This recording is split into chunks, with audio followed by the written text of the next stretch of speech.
In our last video, we talked about how we could change words on Google, and we also looked at how we could start making our own web pages using Notepad++. In this video, we're going to talk a little bit more about how we can make web pages that we've designed look a lot better. So let's get started with that.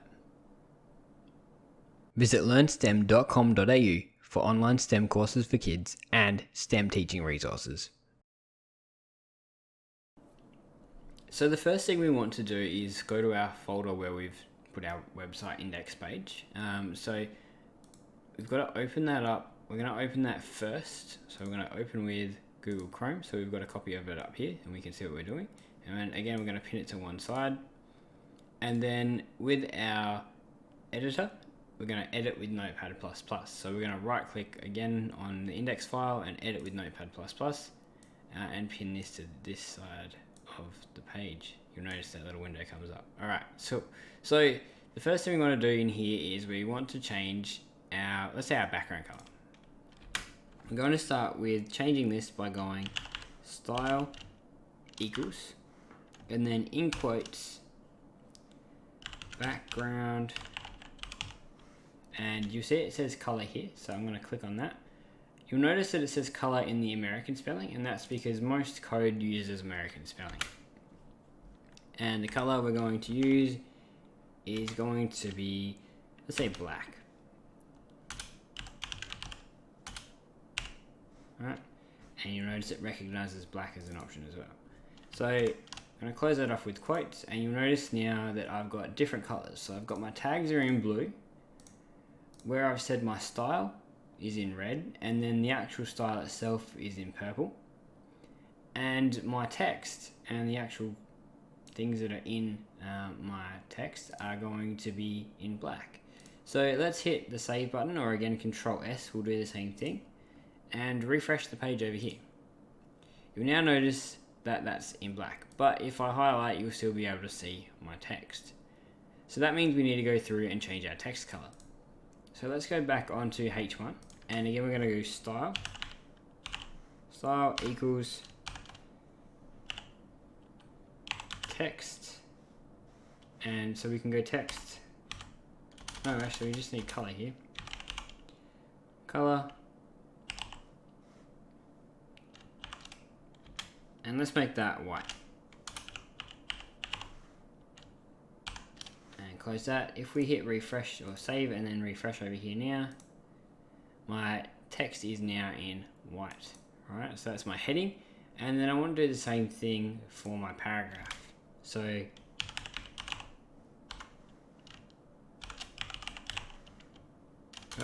remember, I need color first. Color, colon, white. Alright, so again, here we go. We'll hit save here and refresh over here. So now I'm able to change my colors on things. So that's one step in the right direction. Let's talk now about how we can add some images in. So I'm going to go down here now and add in an image. Right. The way I do images is I do an img tag. Right. I'm going to close that off. The thing is though, I can't just put an image in and then do end image. That's not how HTML works. So what I need to do is go into image here and do src. Now src is source.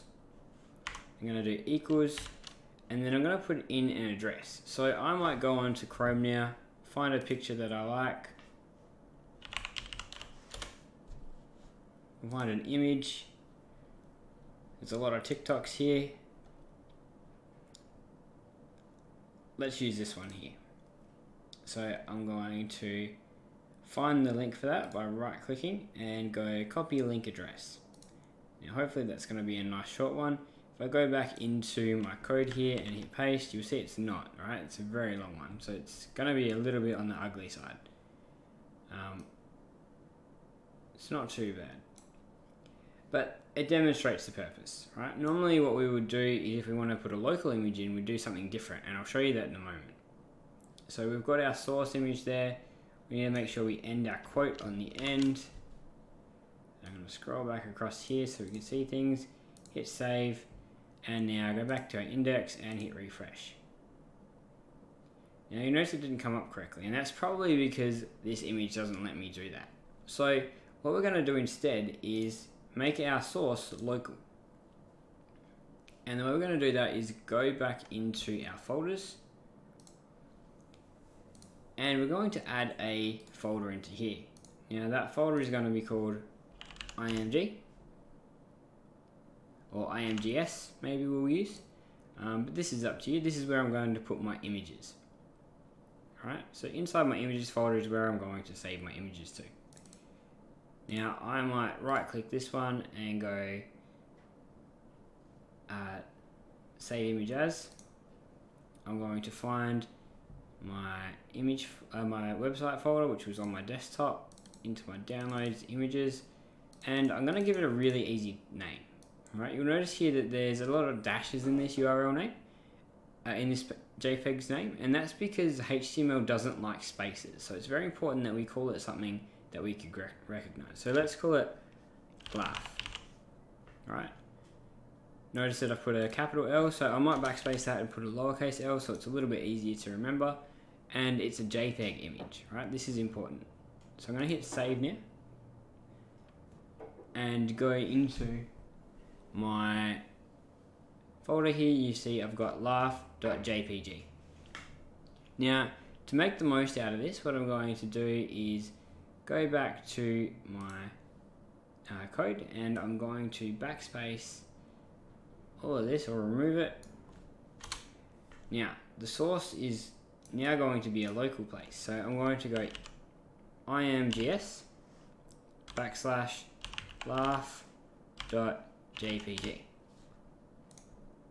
Alright, if I hit save on that and refresh this page, you'll see now I've got my happy face on there. Alright, so that's how we include images on a web page. So at this point we've been able to work out how to change our color using the style, and we've also worked out how to add some images using the image tag. Okay.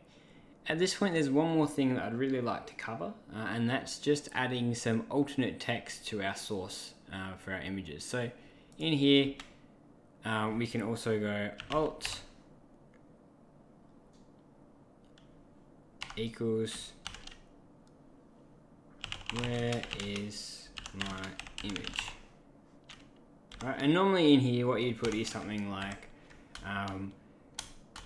laugh, right?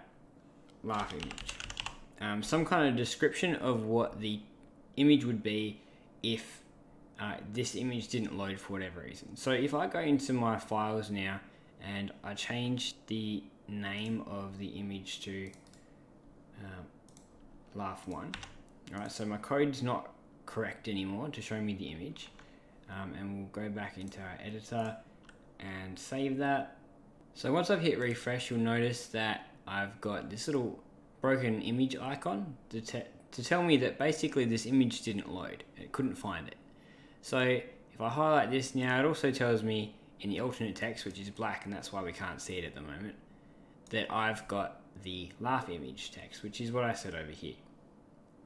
Now finally, just to round this section out on images, we're going to add one more thing, and that's going to be to constrain the width and the height of the image. So I'm going to go into here and just add a laugh1, just so I've got that back on. So I'll hit save and refresh, and you'll see it's really, really big.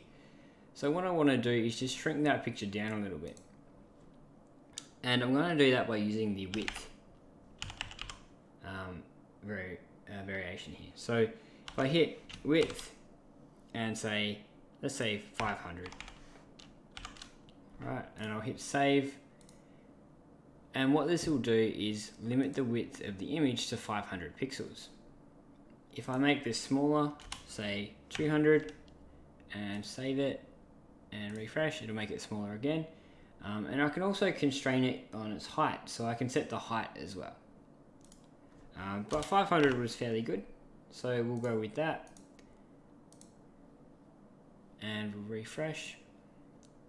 Alright, now that we've been able to set our width of our image and play around with all our colors and styles and actually add images into our web page, we might call it there on this lesson. In the next video we'll talk a bit more about how we can add different elements to our page like video, and we'll also talk about how we can structure the page in some different ways. Thanks for watching this video. We hope you learned something. Don't forget to like and subscribe for more videos like this. You can also get more STEM content and teaching resources at learnstem.com.au.